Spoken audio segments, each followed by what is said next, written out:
Hello, this is John Rasmussen for BUS 2016 Legal Environment of Business. This is the rock band final presentation. We have here is the typical deal that young and naive bands used to get back when bands were actually signed, because it's all been replaced with streaming now. This is kind of the old model, but lots of bands fell prey to it. They basically own your creativity for a multi-album stretch, and you're obligated to fulfill your end of the deal, but you're not allowed to leave if something better comes along. It's seen as pretty unfair, and the labels justify it by saying that they take risks on so many bands that don't make it. These contracts were very common and I think sound in their writing. And it was just a matter of, if a band signed it, a band was on the hook for the obligation. I don't think that they could cry foul legally, and I feel that any way out would have to be some kind of a loophole or a creative, perhaps unethical way, which brings us to this suggestion that bankruptcy could be used. Um, yeah, sounds pretty shady, and we'll go over this on the next slide. So while there are some situations and scenarios where bankruptcy could be legitimately a reason to get out of this, I'm sure that it would be heavily scrutinized by the court if this were the excuse brought forth. Um, it could be viewed as bad faith. It could just straight up be viewed as bankruptcy fraud as well. And not to mention, the attorney behind it could be guilty of misconduct for encouraging such behavior. So yeah, it's pretty ill-advised, I would say, all the way around. So here's some options. You can always negotiate an early release from the label.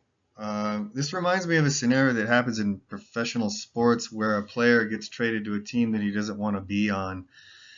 And think of the team ownership like the record label. It's like, do you really want to have someone on your roster who doesn't want to be there and isn't going to give 100%? There's a lot of sort of stories in the history of rock where famous bands, were under obligation for one or two more records, and they just half-assed something that was terrible that they didn't even try on.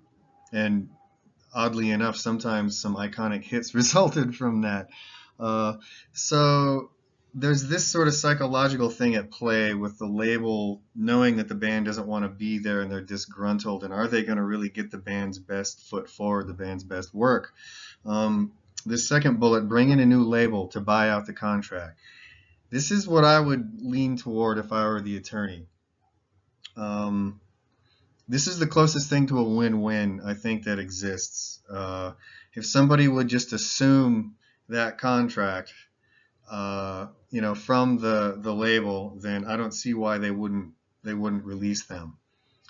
And then number 3 is probably not quite as unethical as intentional bankruptcy, bankruptcy fraud, but it's still pretty unethical, I think, to just, it ties into the first one I mentioned, just not really trying, not really putting your best foot forward as the artist who is hired, and hoping that the label just drops you, giving them a reason to drop you. And I know this has happened a lot in the industry as well. It seems clear that trying to negotiate with the label is the best thing to do off the bat. If you received an offer that's leaps and bounds better than the one the current label has given you, surely they would understand, to a certain degree, that is. And then my favorite, what I would recommend, is explore buyout by a new label. If the band's gaining momentum, if they're more popular than their current deal represents, then it shouldn't be too difficult to find another label to buy them out of their contract from the first label they're unhappy with. That would be the best case scenario. I wouldn't recommend the bankruptcy thing at all. I just think it's too shady, an act of bad faith and could tarnish the reputation of myself and my clients. And that it's important to maintain the band's reputation and my own ethical standards, especially being a new attorney and an upstart young band. We would both be doing this like tandem upstart, catastrophe together by ruining our reputations if the bankruptcy route was executed. So yeah, thanks for watching, and that's my slideshow.